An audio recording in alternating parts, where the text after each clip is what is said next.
안녕하세요. 저는 예쁘고 귀여운 아들 하나를 키우고 있는 결혼 6년차 며느리입니다. 결혼 6년차 정도 되니까 저도 여우 같은 며느리가 되더라고요. 사실 저는 되게 곰 같은 사람이었습니다. 제가 그렇게 바뀔 수밖에 없었던 이야기를 오늘 한번 해보려고 이렇게 사연을 보내게 되었어요. 저와 남편은 둘 다 30대 후반입니다. 나이 차이가 1살밖에 안 나요. 남편이 저보다 어리고요. 저는 남편과 지인의 소개로 만나게 되었고 3년 정도 연애를 한 후 결혼을 했습니다.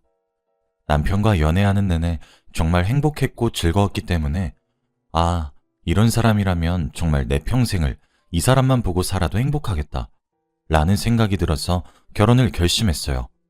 그리고 빠르게 후회했죠. 정말 시댁이란 게 생각했던 것보다 만만치 않은 존재더라고요. 딸 같은 며느리가 생겨서 좋다는 말을 곧이곧대로 믿고 정말 좋은 시댁을 만났구나 하고 말았거든요. 정말 진짜 이혼을 해버릴까 하며 심각하게 고민도 정말 많이 했는데 저와 남편 사이에 아이도 이미 하나 있고 스스로 결혼을 실패했다는 사실을 겪게 되는 건 개인적으로 자존심도 많이 상하고 스스로가 용납할 수 없겠더라고요. 그래서 그래 누가 이긴 한번 해보자 하며 맞서보기로 결심하게 되었어요. 사실 아버지께서는 감사하게도 며느리인 저를 정말 많이 사랑해 주시고 예뻐해 주세요. 아버님은 저를 너무 아껴주셨거든요.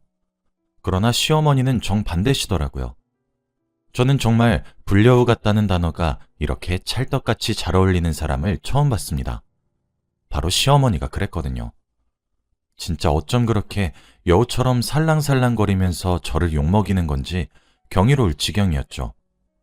어떤 식이었는지 말씀해 드릴게요. 먼저 제게 안부 전화를 은근하게 강요하셨어요. 절대 대놓고 안 하시는 게 특징이셨죠. 그러다 보니 항상 일주일에 2-3번 정도 전화를 드리게 되었거든요. 그런데 항상 전화를 걸 때마다 그래 아가 무슨 일로 전화했니? 어머 아가 웬일로 나한테 이렇게 전화를 해주는 거니? 하면서 제가 엄청 오랜만에 선심 쓰듯이 전화를 걸어온 사람 취급을 하시는 거예요. 그럼 남편은 그거를 듣고 제게 의아하다는 듯 시선을 보내죠.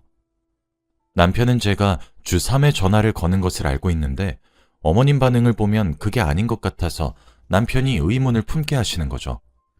이게 대놓고 거짓말을 하는 것은 아닌데 사람의 상상력을 자극해서 충분히 오해를 살 수 있는 상황을 만드시는 것 같다고 해야 하나?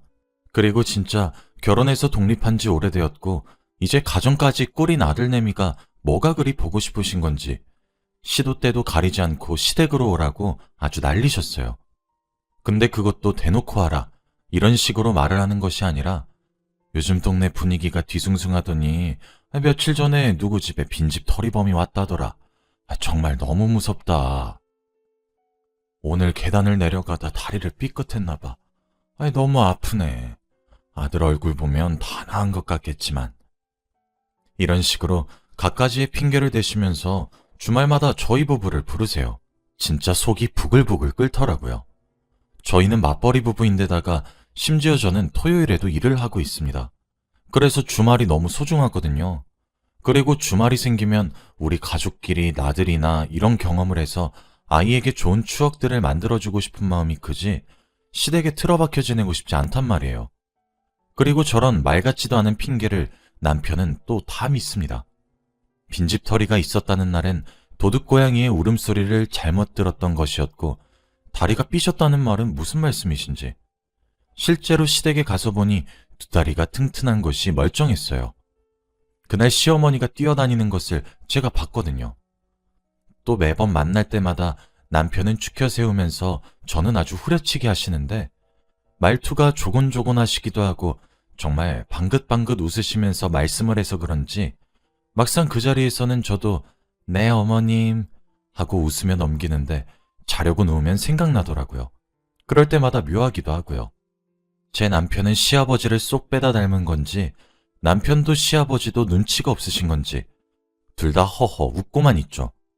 음식 가지고도 참 서럽게 하셨습니다. 남편이 햄버거가 먹고 싶다고 하자 시어머니가 웬일로 저를 시키지 않으시고 직접 사오시겠다고 하시는 거예요.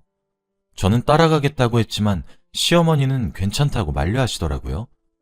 돌아온 시어머니의 손에는 남편과 아버님의 햄버거는 패티도 2장짜리 8,000원 정도 되는 햄버거였고 제 것은 4,000원도 안 되는 햄버거였어요. 그러면서 어머님은 자기는 감자튀김만 조금 먹으면 된다며 저보고 그 조금 있는 것조차 함께 나눠 먹자 하시더라고요. 진짜 얼마나 서러웠는지 모릅니다. 이게 가격 차이의 문제가 아니잖아요. 남편은 연애할 적엔 눈치가 너무 빨라 어쩔 때는 사람을 피곤하게 하기도 당황하게 하기도 하더니 정작 꼭 필요할 때는 눈치라고는 찾아볼 수가 없으니 진짜 팔짝 뛰겠더라고요. 그래서 진짜 진지하게 이혼을 고민했습니다. 갈라서야지 하다가도 아들이 눈에 밟히고 그렇다고 신랑이 증오스럽거나 한 것도 아니고 그럼 갈라서지 말아야지 하면 시어머니의 여우짓에 사람이 정말 속이 부글부글 끓더라고요. 이게 꼭 말을 하면 할수록 저만 치졸하고 속이 좁은 사람이 되어버리니까 어떻게 하면 좋을지 뾰족한 수가 떠오르지 않았습니다. 정말 고민을 하다가 친구들에게 하소연을 했어요. 시어머니가 나를 너무 몰아가거나 나만 알게 여우짓을 해서 정말 화가 난다고 몇 시간을 털어놓았더니 친구들이 야, 그럼 너도 똑같이 하면 되지 않아? 어차피 너 이혼할 생각도 없다며. 그럼 그냥 똑같이 해. 너도 모르는 척하고 있으면 되는 거 아니야? 라고 하더라고요. 그 말을 들으니까 그러게? 싶었습니다. 그래서 그때부터 정말 당하고만 있지 않았어요. 평소에 어머님이 제게 따로 잔소리를 매번 하셨던 것들이었습니다. 남편에게 이거 먹여라 저거 먹여라. 비타민은 이걸 먹여야 한다 저걸 먹여야 한다. 이런 식으로 말이죠. 그래서 남편을 먼저 되게 귀찮게 했어요. 여보, 이거 어머님이 당신 먹이래. 여보, 밥 먹었으면 이것도 먹어야지. 어머님이 당신 먹는 거 꼭 확인하라고 그랬어. 여보, 오늘 이거 왜 빼먹었어? 어머님한테 이러면 내가 혼이 나잖아. 하면서 남편을 졸졸 쫓아다니면서 귀찮게 했거든요. 말끝마다 어머님이 이러면서 말이에요. 처음엔 그래 하며 웃으면서 말하던 남편이 어머님이란 단어가 지겨워졌는지 어머님과 나누는 안부 전화에서 아들 바꿔달란 어머니의 말에 여보, 어머님이 당신 바꿔달래 라고 했더니 엄마, 우리도 좀 쉽시다. 진짜 매번 귀찮게 왜 이러세요? 하며 살짝 짜증을 부리기 시작하더라고요. 또 그 이후로 한번 시댁에 내려간 적이 있었습니다. 시댁에서도 어머님이 아니나 다를까 2주 전 주말에도 저희 부부를 기어코 시댁으로 불러놓고 이번에도 또 아가 오랜만이야. 왜 이렇게 얼굴 보기가 힘드니? 라고 하시더라고요. 저는 기회를 엿보고 있었죠. 시아버님이 파김치를 드실 때 제가 티나게 한숨을 푹 쉬었습니다. 아버님이 아가? 밥 먹는데 웬 한숨이야? 무슨 일 있어? 라고 물으셨죠. 저는 아니에요 아버님 이라고 어물쩍거리다가 정말 어쩔 수 없다는 듯이 그게 저희 엄마도 파김치 참 좋아하는데 얼굴 한번 짓게 되어서요 라고 했어요. 제가 앞서 말씀드렸다시피 시아버지는 저를 엄청 예뻐하시거든요. 싹싹하고 착한 며느리가 들어왔다고 하면서요. 그랬더니 그 자리에서 바로 시어머니께 아니 당신은 그러게 무슨 주말마다 애들을 불러. 애들도 자기 자식 데리고 어디 놀러도 가고 처가댁도 가서 장인어른 장모님 얼굴도 뵙고 그래야지. 아가, 앞으로 시댁엔 이렇게 부른다고 자주 올 것도 없다 하시는 겁니다. 시어머니는 절 째려보시면서 아니 아가, 네가 한번 말해봐. 너 여기 억지로 끌고 왔니? 진짜 분란만 만들고 있고 내 참 기가 차서 라고 하시더라고요. 그래서 그때 저는 정말 슬픈 생각을 하면서 눈물을 또르르 흘렸어요. 죄송해요 어머님, 전 그런 뜻이 아니라 이러면서 말이죠. 눈물을 흘리는 며느리를 본 시아버지는 당신 애한테 왜 그렇게 화를 내? 하시며 시어머니께 잔소리를 하셨고 그런 아내를 본 남편은 그래 엄마, 우리가 여기 많이 오긴 했잖아 하면서 타박하더라고요. 저는 그때 그냥 모르쇠로 일관하고 말았어요. 그 이후로 시댁 방문 횟수가 확 줄어들었죠. 시어머니도 부글부글 하시는 것이 보였는데 상황이 불리하다고 생각했던 것인지 시댁 방문 횟수를 줄이겠다는 남편의 말에 알았다 이러시며 대답만 하셨습니다. 근데 그렇게 시댁 방문 횟수를 겨우겨우 줄여놨더니 안부 전화로 사람을 정말 들들 볶으시더군요. 그때도 뭐 어떻게 했겠어요. 불쌍한 척을 했죠. 어머니와 전화를 끊고 아주 티나게 일부러 한숨을 푹 쉬었습니다. 남편이 왜 그러냐고 물었을 때 대답했죠. 아니 여보, 진짜 시어머님 치매 걸리신 거 아닐까? 아니 자기도 알다시피 나 엄청 자주 전화드리잖아. 그런데 자꾸 오랜만이라고 얘기를 항상 하시네. 내가 이틀 전에도 전화를 드리는 거 당신이 직접 봤잖아. 그런데 오랜만이라고 계속 말씀을 하시니까 이게 아무래도 조금 걱정이 되네. 시어머니도 연세가 있으시니까. 하면서 착한 척도 엄청나게 했어요. 남편이 깜짝 놀라 시아버지에게 그대로 말을 전했고 시어머니는 그대로 시아버지의 손에 이끌려 치매 검사를 받으셨다고 하시더라고요. 그 후 제게 전화를 다시 걸으셔서 시애미 알기를 아주 우습게 한다고 하시며 노발대발 화를 내셨습니다. 그 전화도 일부러 남편 앞에서 받았어요. 아니에요, 어머님. 제가 언제 우습게 하셨다고 그러세요. 전 다만 어머님도 이제 연세가 어느 정도 있으시니까 혹시나 하는 노파심에 걱정되어서 남편에게 살짝 말했던 거였어요.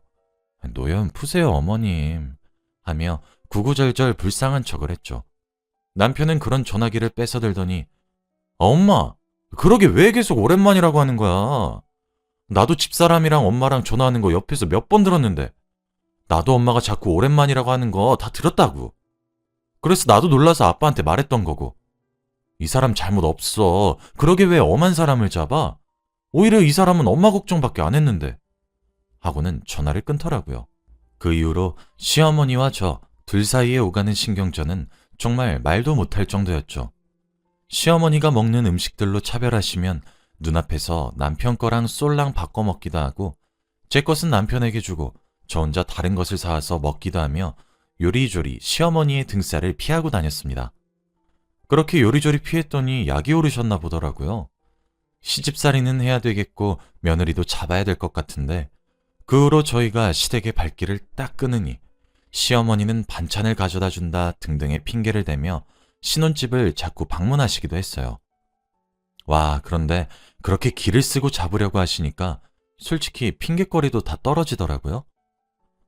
어머님이 거실에 나와 계시니까 편한 옷도 못 입고 겨우 쉬는 날인데도 밥 차려드리랴 청소하랴 참 고되더군요. 오셔서 저만 잡으시면 되는 거라면 모르겠는데 여기 먼지가 있니 없니 청소를 하고 살고 있는 거 맞니 아니니 남편 얼굴 좀 봐라. 아무리 밖에서 돈을 벌어도 남편 밥 한 끼 제대로 안 챙겨 먹이는 거니 하시는데 진짜 선을 넘으신다는 생각도 많이 들었고 너무하시다는 생각도 많이 들었어요. 시어머니가 사실 미웠습니다. 제가 뭘 그리 큰 잘못을 했다고 나를 이렇게 대하시는 건가 싶었죠. 남편에게 말을 해도 남편은 제가 예민하다고 말을 하더라고요. 사실 표면적으로는 어머님이 저희 집에 반찬을 주러 오신 것처럼 보이시니 저만 이상한 사람이 되는 게 억울하기도 서럽기도 했어요. 그래서 친정에다가 일렀습니다. 저희 아빠에게 말이에요. 아빠는 제 이야기를 모두 들으시고는 이런 건 일을 크게 만들면 오히려 제게 해롭다 하시더라고요. 분란만 일으키는 며느리 되기가 십상이라고 하면서요. 오히려 차라리 그럴 때마다 아빠를 부르라고 제게 말을 하시며 전화를 끊었어요. 그래서 저는 시어머님이 신혼집에 오는 날이면 친정아빠에게 연락해 신혼집으로 부르기 시작했어요. 시어머님은 그런 아빠 보고 아니 애들 집에 말도 안 하고 찾아오시면 어쩝니까? 이런 말을 하셨는데 아니 사돈도 자기 자식네 집에 궁금해서 오신 거 아닙니까? 저도 근처에 볼일 보러 왔다가 우리 딸 자식 생각나서 잠시 들린 겁니다. 라고 하시더라고요. 그러면서 주방에 들어가셔서 남편에게 자네 소금 어디 있는지 아나? 아 이거 간이 조금 싱거워서 소금을 넣어야 될 것 같더구만 하시는데 남편이 알턱이 있나요? 아 모릅니다 장인어른 이라고 대답할 수밖에요. 아빠는 그렇게 대답하는 남편에게 아니 요즘 세상에도 살림살이를 우리 딸만 혼자 하는가? 그럼 자네가 혼자 밖에서 돈을 벌어오지 그러나? 내가 지금 자네에게 음식을 해오라고 했나? 청소를 시키기라도 했나? 소금 설탕 위치 하나 물어본 건데 어찌 대답을 못해? 자네 집안일을 하나도 도와주지 않는 건 아닌가? 라며 잔소리를 다다다 부으시더라고요. 남편은 구원의 눈길로 저를 쳐다보던데 싹 무시하고 모른 척했어요. 시어머니는 그 모습을 보더니 아니 사돈어른 그 위치 조금 헷갈릴 수도 있지 뭘 그런 걸 가지고 애를 잡으시나요? 라고 하셨어요. 아빠는 아닙니다, 사부인. 요즘엔 맞벌이로 돈도 같이 벌면 집안일도 그에 따라 함께 해야죠. 그런 게 바로 공평한 것 아니겠습니까? 라고 하시더라고요. 할 말이 없으시긴 하셨던 것인지 조개마냥 입을 꼭꼭 다물고만 계시다가 저희 집에 오신 지 2시간도 채 되지 않아 시댁으로 돌아갔습니다. 그렇게 저희 아빠를 신혼집에 3번 정도 불렀더니 남편이 제게 그러더라고요. 여보, 나도 이제 우리 엄마 신혼집에 못 오게 할 테니까 장인어른 좀 말려줘. 내가 미안해. 이렇게 당신이 불편할 줄은 정말 상상도 못했어. 라고 하며 시어머니의 방문을 멈추더군요. 남편도 그쯤 되니까 자기 엄마와 며느리의 사이가 조금 이상하다라는 생각을 스스로 하기 시작했나 봐요. 점점 저와 어머님 사이에 끼기도 하고 눈치 빠르게 행동도 하면서 말이죠. 그리고 저도 속에 담아두지 않고 남편에게 일일이 하나씩 설명하기도 했었습니다. 몇 년 동안 제 입장은 이해조차 하지 못하는 남편이 하나씩 이해하고 막아주기 시작했죠. 물론 그렇게 눈치 빠르게 행동하는 남편을 만드는 것도 녹록치 않았어요. 시댁을 얘기하면 남편에게 난 친정 보기 힘들어서 효도하기 힘든데 당신은 시댁이랑 가까워서 좋겠다 하기도 했었거든요. 아주 우울하다는 듯이 말이죠. 그런 제 노력이 빛을 발하나 봅니다. 이젠 시어머니가 제게 고가운 짓을 하더라도 남편이 잘 막아주고 있어요. 사실 참 이해가 되질 않습니다. 아들이 귀한 줄 알면 남의 집 딸 자식인 저도 귀한 줄 아셔야 되지 않나 싶기도 했고 절 괴롭히신다고 얻는 이익이 하나도 없잖아요. 오히려 그런 태도에 화가 나서 제가 남편을 들들 볶는다면 또 모를까 말이죠. 그리 오래 기간한 것도 아니고 한 반년 정도만 했는데도 이젠 시댁에 가는 것이 별로 두렵지 않습니다. 스트레스도 확실히 안 받고 말이에요. 여기 청취자분들도 대부분 며느리를 맞이하셨을 것 같아요. 그래서 제 이야기를 한번 써보았습니다. 며느리도 자식처럼 대해달라고 말하고 싶어서요. 딸에게 하듯 잘해주면 본인 남편에게 정말 잘해줍니다. 오히려 천대하면 천대할수록 본인 아들이자 남편이 되는 자식은 바가지만 긁히거든요. 이제 어머님도 제가 여우처럼 살살거리며 굴기 시작하니까 예전보다 정말 많이 유해지셨어요. 이젠 어머니도 아시는 것 같더라고요. 제게 잘해주시면 남편이 더 편하단 사실을 말이에요. 앞으로도 어머니와 척지지 않고 이런 관계를 유지해보려고 해요. 여우 같은 사람이 되는 것도 썩 나쁘지 않은 것 같더라고요.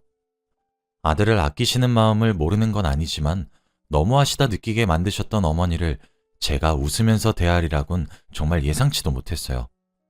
참 시집살이란 것이 묘하긴 하죠. 처음엔 시어머니가 본인이 부린 꾀에 본인이 넘어가는 것을 보고 고소하기도 했는데 착잡하기도 했습니다. 저도 이제 앞으로 적당히 해야겠죠. 시어머니와 관계를 개선하고 싶은 것이 주된 목적이기도 하니까요. 제 이야기를 끝까지 듣고 여러 조언을 해준 친구에게 고맙다는 말을 전하며 제 이야기는 이만 여기서 마무리하겠습니다. 다들 좋은 하루 보내세요.